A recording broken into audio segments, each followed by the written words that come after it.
सर्वप्रथम शेतकरी बांधवांना नमस्कार. आज आपली केळीची तिसरी ड्रिचिंग अशी आहे की ब्लिचिंग पावडर 1000 रोपासाठी ब्लिचिंग पावडर 2 किलो.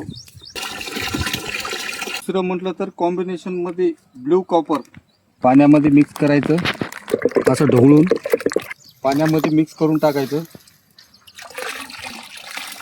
स्टेप्टोसायक्लिन हे 4 पुड्या थोडंसं कोमट पाणी करून त्याच्यामध्ये मिक्स करायचं आहे.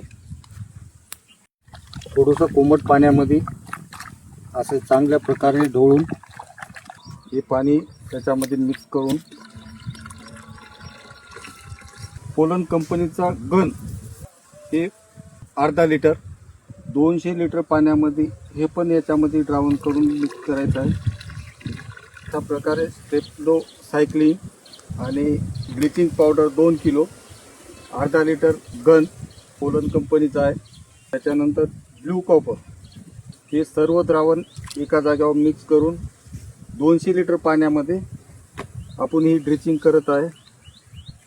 आज आपल्या रोपांना 15 दिवस झालेले आहे आणि ही तिसरी ड्रिचिंग 200 ml चा हा ग्लास प्रति झाडाला अशा प्रकारे तिसरी ड्रिचिंग करायची आहे.